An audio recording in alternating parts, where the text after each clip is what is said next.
How's it going? It's locked in with the important nonsense crew: Vishaal Gupta, Mason Cameron, Steve Bonham. How you guys doing tonight? Spectacular. Absolutely terrific. Enjoying this fantastic barn burner of a game that very easily could be 21-0 right now, but it is not. It's 14-0 in favor of the lowly Jaguars. Just goes to show you that early records mean nothing for the 2-1 Bengals. So we are going to go through our locks this week. We will start with Mason, as long as you can see your stuff over there. I can, yeah, I'm good. Okay, all right. So here we go, Mason. Had some technical difficulties for the people at home, but it's okay. We trucked through to give you guys the gold here. So here you go. All right, so for starters, we're taking Deebo Samuel over 74.5 receiving yards. Through the first 2 weeks, a lot of people don't know, but if you weren't paying attention, Deebo Samuel quietly led the entire NFL in receiving yardage over the first 2 weeks. He could have kept that number up, but had a little bit of a down week in week 3. But he still managed to get 10 targets. I think that's huge for him going forward. He's been a target monster for that team, which makes this line of 74.5 a little bit puzzling. I'm definitely going a hard over here. I think this is a pretty easy line. Might even make it into our lock if it weren't for some other really nice ones that we have on here. Secondly, we're going to look at Noah Fant. So if any of you guys know me, big Broncos fan, I usually don't do this, but when money arises, I have to snatch it. So we have Fant, who is going to be a big part of this offense moving forward, because last week the Broncos did lose KJ Hamler for the year to an ACL. Jerry Jeudy's still hurt. They managed to sign David Moore, but he's going to need some time to get acclimated to the offense, new system, new city, all that type of stuff. So Fant will definitely be a focal point moving forward. And their matchup this week with the Ravens is extremely favorable for Fant. The Ravens have been pretty bad on defense this year, kind of surprisingly. They've allowed the most yards to tight ends in the NFL.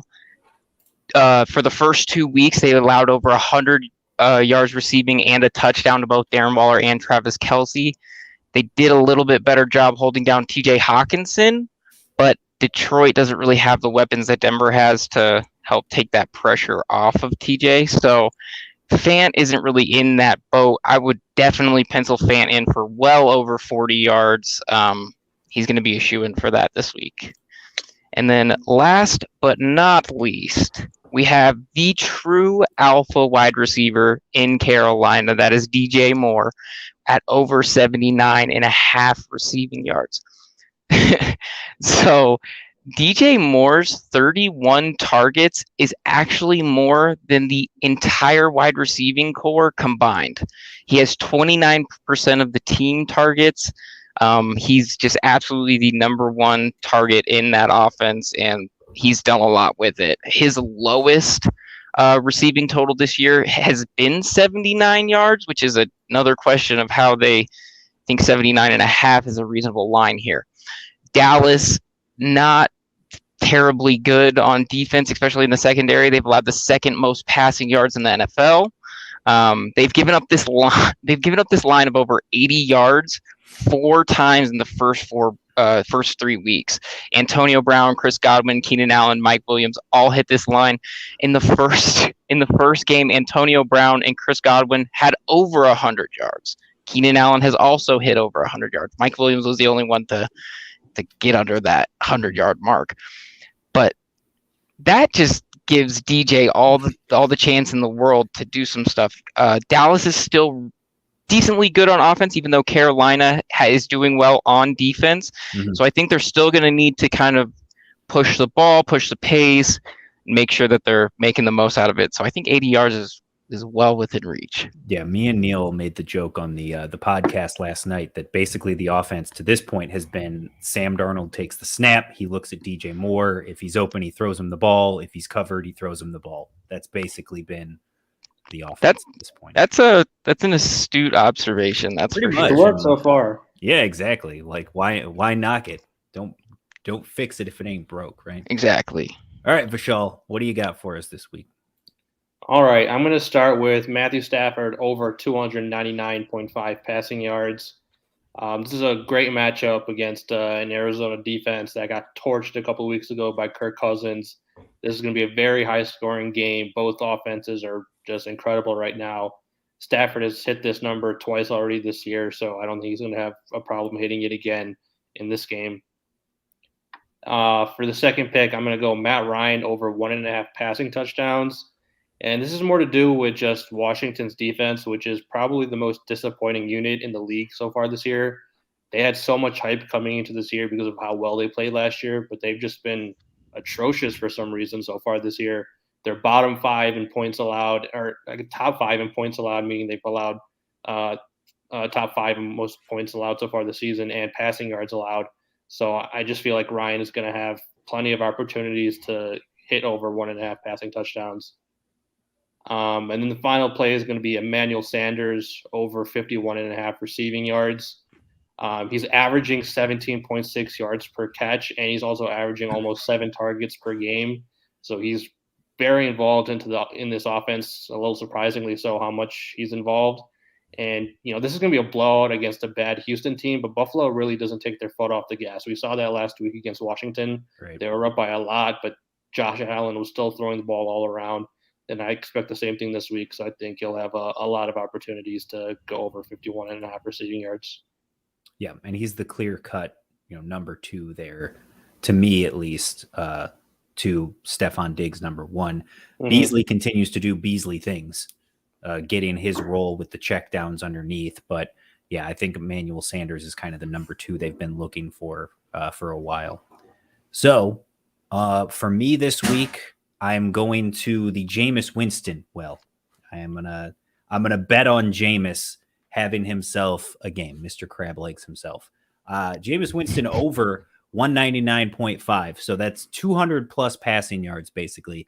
That would be his most in a New Orleans Saints uniform. However, they have been extremely conservative.